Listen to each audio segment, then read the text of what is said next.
कहानी की शुरुआत एक लैब को दिखाते हुए होती है, जहाँ पर एक रोबोट थी जिसे मदर रोबोट भी कहा जाता है। यहाँ पर हमें बताया जाता है कि पूरी धरती से इंसानों का नामो निशान खत्म हो चुका है और सिर्फ 63,000 एम्ब्रियोज यानी भ्रूण ही इस लैब में बचे हैं। इसलिए लैब में इस मदर रोबोट का मिशन इंसानों की नई पॉपुलेशन को दोबारा से बसाना था, जिसके लिए मदर रोबोट एक एम्ब्रियोज को जेस्टेशन चैम्बर में रख देती है, जिससे एक ह्यूमन बच्चा धीरे धीरे डेवलप होने लगता है। अब इस आर्टिफिशियल गर्भ से 24 घंटे के अंदर बच्चे को बाहर आना था, इसलिए मदर रोबोट 24 घंटे में बेबी के बाहर आने का वेट करने लगती है और जैसे ही 24 घंटे बाद बच्चा पूरी तरह से डेवलप हो जाता है, तब उसे बाहर निकाला जाता है। ये एक बेबी गर्ल थी जिसे मदर रोबोट डॉटर नाम देती है। इसके बाद मदर रोबोट उस बच्ची को पालने और उसका ख्याल रखने लगती है। मदर रोबोट इस इंसानी बच्चे को पैदा करके बहुत खुश थी। ऐसे ही समय बीतने के साथ साथ मदर रोबोट के साथ रहते हुए वो बच्ची चलना, हंसना, रोना और इधर उधर भागते हुए खेलना, ये सब चीजें सीख रही थी। मदर रोबोट डॉटर का बहुत ख्याल रखती थी। वो उससे बातें करती, उसे खाना खिलाती और उसे हर रोज कई बुक्स पढ़ के भी सुनाती। ऐसे ही बीतते समय के साथ साथ डॉटर अब बड़ी हो रही थी, जिससे अब मदर रोबोट डॉटर को कई विषयों की जानकारी देने लगती है कि जैसे ब्रह्मांड क्या है, ह्यूमन हिस्ट्री, इंसान कहाँ से आए और वो कौन थे, ये सब मदर रोबोट डॉटर को बताती है। डॉटर बहुत ही ब्रिलियंट माइंड वाली थी। ये सब जानकर उसमें और ज्यादा क्यूरियोसिटी बढ़ रही थी। वो और भी ज्यादा नॉलेज इकट्ठा करनी शुरू कर देती है। ऐसे ही एक दिन डॉटर मदर रोबोट से पूछती है कि मेरे अलावा इस लैब में और कोई बच्चा क्यों नहीं है और धरती पे से सारे इंसान कहाँ गायब हो गए। जिस पर मदर रोबोट उसे बताती है कि इंसानों के बीच बहुत बड़ी जंग हुई थी और उस जंग में सभी इंसान आपस में ही लड़कर मर गए थे। इसके बाद मदर रोबोट उसे लेकर एम्ब्रियोज रूम में जाती है, जहाँ वो डॉटर को दूसरे एम्ब्रियोज दिखाती है। वो डॉटर को बताती है कि धरती पर एनवायरनमेंट पूरी तरह से खराब हो चुका है, जिसकी वजह से धरती पर इन्फेक्शन फैल रहा है और इसलिए मैं तुम्हें इस लैब से बाहर नहीं जाने दे सकती,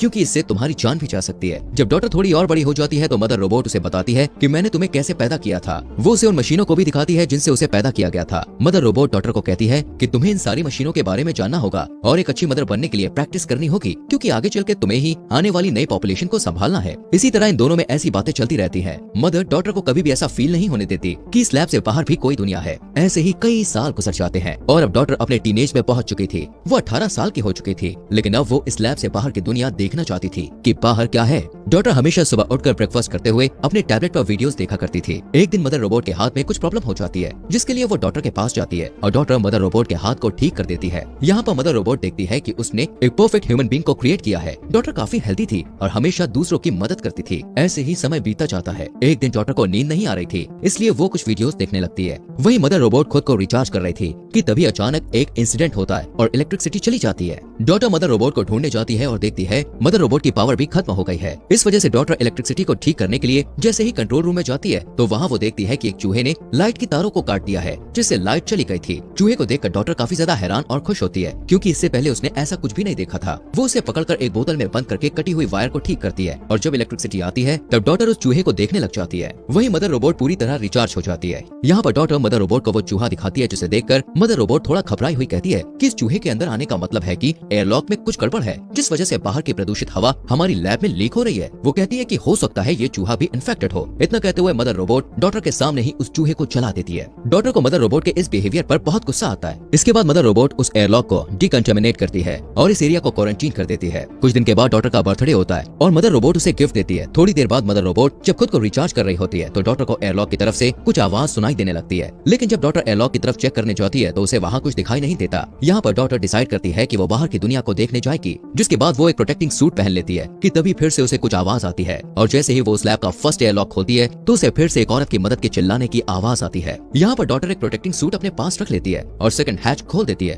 और देखती है कि उसके सामने एक घायल औरत है जो जख्मी हालत में डॉटर से हेल्प मांगती है। फिर डॉटर उसकी हेल्प करने के लिए उसे पहनने के लिए वो सूट देती है। उधर दूसरी साइड मदर रोबोट भी पूरी तरह रिचार्ज हो गई थी और डॉटर की तरफ ही आने लगी थी। डॉटर जब उसे अपनी तरफ आता हुआ देखती है तो वो जल्दी से एयरलॉक को बंद कर देती है। मदर रोबोट को पता चल जाता है कि एयरलॉक को खोला गया था, इसलिए वो डॉटर से पूछती है कि तुमने एयरलॉक ओपन क्यों किया। जवाब में डॉटर मदर रोबोट को झूठ कहती है कि मुझे बाहर की दुनिया देखनी है, इसलिए मैंने दरवाजा खोल दिया। मदर रोबोट डॉटर को वार्निंग देती है कि तुम्हें बाहर जाना अलाउड नहीं है, क्योंकि जहरीली गैस के कारण तुम्हारी जान को खतरा है। इसके बाद मदर रोबोट डॉटर को पनिशमेंट के तौर पर एग्जाम के लिए लेकर आती है, जिसके लिए मदर रोबोट डॉटर को एग्जाम के लिए एक डिवाइस देती है और खुद लैब में काम करने चली जाती है। तभी डॉटर मदर रोबोट के वहाँ पर न होने का फायदा उठाकर वापस एयरलॉक खोलकर बाहर आती है, जहाँ पर वो देखती है कि वो जख्मी औरत बेहोश पड़ी थी। वहीं उस जख्मी औरत के पास एक बैग पड़ा था। जब डॉटर उसे खोलकर देखती है तो उसमें एक गन मिलती है। डॉटर उस गन को अपने पास रख लेती है और उस औरत को होश में लाने की कोशिश करती है और उस औरत को फिर होश आ जाता है। यहाँ पर डॉटर ये सोचने लगती है कि मदर रोबोट ने मुझे बताया था कि इन्फेक्शन की वजह से धरती पर सारे इंसान खत्म हो चुके हैं, इसलिए डॉटर उस औरत को देखकर बहुत ज्यादा हैरान होती है और बाहें फैलाए हुए इन्फेक्शन का कोई भी असर उस औरत पर दिखाई भी नहीं दे रहा था। डॉटर उस जख्मी औरत को लेकर लैब में जाती है और उसे वहाँ पे छुपा देती है और उसके लिए मेडिसिन लेने चली जाती है। मेडिसिन ढूंढते वक्त डॉटर को थोड़ी चोट लग गई थी, लेकिन तभी वो मदर रोबोट को उस रूम के बाहर से गुजरता हुआ देखकर छुप जाती है। वहीं वो औरत लैब में मदर रोबोट को देखकर घबरा जाती है। वो जल्दी से डॉटर को उसकी गन देने को कहती है। अब डरी हुई डॉटर उसे उसकी गन वापस दे देती है। उस औरत की हरकतें देखकर डॉटर और भी ज्यादा घबरा गई थी। वही मदर रोबोट वापस एग्जाम रूम में जाती है और डॉटर को वहाँ ना पाकर उसे ढूंढते हुए डॉटर और उस औरत को एक साथ देख लेती है। तभी मदर रोबोट को देखकर वो औरत मदर के ऊपर गोलियां चलाना शुरू कर देती है, जिनके बाद मदर रोबोट पर कोई भी असर नहीं होता। मदर रोबोट उसे पकड़कर काफी टॉर्चर करने लगती है, लेकिन ये देखकर डॉटर मदर रोबोट को उसे मारने से रोक लेती है। टॉर्चर की वजह से उस औरत को काफी चोट पहुंची थी, इसलिए डॉटर मदर को उसकी हेल्प करने के लिए कहती है। डॉटर की बात मानकर मदर रोबोट उस औरत को छोड़ देती है और उसका ट्रीटमेंट करने के लिए उसे वहाँ से मेडिकल रूम ले जाती है। मदर रोबोट डॉटर को रूम के बाहर वेट करने को कहती है। अब यहाँ पर मदर उस औरत को ठीक करने के लिए उसे पेनिसिलिन का इंजेक्शन देने के लिए आगे बढ़ती है, पर वो औरत पेनिसिलिन इंजेक्शन लेने से मना कर देती है, जिससे मदर रोबोट वहाँ से जाने लगती है। तभी डॉटर मदर रोबोट से पूछती है कि आपने मुझे झूठ क्यों बोला कि बाहरी दुनिया में इंसान खत्म हो चुके हैं। मदर उसे बताती है कि मुझे भी कुछ समझ में नहीं आ रहा है कि बाहर दुनिया में इंसान अब तक कैसे बचे हुए हैं। इसके बाद डॉटर उस औरत के बैग को अच्छी तरह चेक करने लग जाती है, जहाँ उसे एक बुक मिलती है जिसमें बहुत सारी पिक्चर्स बनी हुई थी, जो कि डॉटर को काफी इंटरेस्टिंग लगती है। तभी डॉटर मदर के पास जाती है, जहाँ पर मदर रोबोट अपने टूटे हुए हैंड को रिपेयर कर रही थी। डॉटर उस औरत को अंदर आने देने के लिए मदर रोबोट से माफी मांगती है, जिस पर मदर उसे माफ कर देती है। लेकिन इसके बाद डॉटर मदर से कहती है कि उस औरत की हालत और भी ज्यादा खराब होती जा रही है, जिसके बाद वो दोनों उस औरत के पास जाते हैं। उसे देखकर मदर रोबोट उसे कहती है कि मुझे तुम्हारी सर्जरी करनी पड़ेगी, नहीं तो तुम गोली के इन्फेक्शन से ही मर जाओगी। लेकिन वो औरत मदर रोबोट को उससे दूर रहने के लिए कहती है। इस सिचुएशन को देखते हुए डॉटर मदर रोबोट की हेल्प से खुद ही उस औरत की सर्जरी करने लगती है और बुलेट्स को उसकी बॉडी से बाहर निकाल लेती है। इसके बाद वो दोनों एक दूसरे से बातें करने लगते हैं। वहीं उनकी सारी बातें मदर रोबोट सुन रही थी। एक दिन वो औरत डॉटर को बताती है कि जब वो लोग एक खान में काम कर रहे थे तो एक रोबोट ने उसके भाई को मार दिया था। यहाँ पर उस औरत के बताने से डॉटर को पता चलता है कि बाहरी दुनिया में मदर रोबोट जैसे और भी रोबोट्स हैं, जिन्होंने लगभग 90% इंसानों का खात्मा कर दिया है। वो औरत डॉटर को एक बुक निकालकर कुछ पिक्चर्स दिखाते हुए कहती है, इसमें जितनी भी पिक्चर्स तुम्हें दिखाई दे रही हैं, ये सभी सर्वाइवर्स हैं और वो सभी एक साथ ही रहते हैं और इन रोबोट से बचते फिर रहे हैं, क्योंकि जैसे ही कोई रोबोट इंसान को देखता है तो उसे तुरंत मार देता है। वो औरत डॉटर को मदर रोबोट के साथ न रहने को कहती है। अब जब इन दोनों की बातचीत चल रही थी, तभी इसी बीच मदर रोबोट वहाँ आ जाती है और डॉटर को एग्जाम के लिए अपने साथ ले जाती है। अब क्योंकि मदर रोबोट ने उस औरत की सारी बातें सुन ली थी, इसलिए वो डॉटर को कहती है कि उस औरत की बातों पर तुम्हें ध्यान नहीं देना चाहिए, क्योंकि वो झूठ बोल रही है। इसके बाद मदर रोबोट डॉटर का साइकोलॉजी, फिजिकल और मेडिकल टेस्ट लेती है, जिसमें डॉटर काफी अच्छा स्कोर करती है। इसके लिए मदर रोबोट उसे रिवॉर्ड देने के लिए एम्ब्रियोज रूम में ले जाती है और उसे कहती है कि इन एम्ब्रियोज में से किसी एक एम्ब्रियो को सेलेक्ट कर लो। अब डॉटर को शुरू से ही अपना एक भाई चाहिए था, इसलिए वो एक मेल एम्ब्रियो को चुनती है। रात में जब मदर रोबोट रिचार्ज हो रही थी, तब डॉटर मदर रोबोट के ब्रो के नाम की हेल्प से उस कैबिनेट को ओपन करती है जहाँ बुलेट्स रखी हुई थी। यहाँ पर डॉटर को पता चलता है कि मदर रोबोट उससे झूठ बोल रही है, क्योंकि मदर रोबोट ने डॉटर से पहले 3 और एम्ब्रियो से जो बच्चे पैदा किए थे, वो बच्चे भी पूरी तरह से डेवलप हो चुके थे। और जैसे ही वो बच्चे बड़े हुए तो मदर रोबोट ने उनका टेस्ट लिया था, जिसमें उन बच्चों ने अच्छा स्कोर नहीं किया, जिसके लिए मदर रोबोट ने उन बच्चों को शूट करके मार डाला था। थोड़ी छानबीन करने पर डॉटर को वहाँ उन बच्चों की हड्डियां भी मिलती हैं। ये देखकर डॉटर मदर रोबोट से काफी ज्यादा निराश हो जाती है। वो पूरी तरह से अंदर से टूट चुकी थी और वहीं बैठकर रोने लगती है। वो सोचती है कि जिस मदर रोबोट ने उसका ख्याल रखा, उसके लिए इंसानों की कोई वैल्यू ही नहीं है। डॉटर रोते हुए वापस उस औरत के पास जाती है और वो औरत उसे अपने साथ चलने को कहती है, लेकिन डॉटर उसके साथ जाने से मना कर देती है। डॉटर कहती है कि उसने भाई के तौर पर जिस एम्ब्रियो को चुना है वो कल बाहर आने वाला है और वो उसे छोड़कर नहीं जाना चाहती है। वो कहती है कि जब वो चैम्बर से बाहर आ जाएगा तब वो लोग उसे भी अपने साथ ले जाएंगे और बाकी एम्ब्रियोज को बचाने के लिए वापस लैब में जाएंगे। वहीं मदर रोबोट को उनकी सारी बातों का पता चल गया था। अगले दिन जब डॉटर बाहर जाने से पहले खाने पीने और जरूरी सामान को इकट्ठा कर रही होती है, तभी मदर रोबोट उससे पूछती है कि ये तुम क्या कर रही हो, जिस पर डॉटर मदर रोबोट से झूठ बोलती है कि वो सारी चीजों को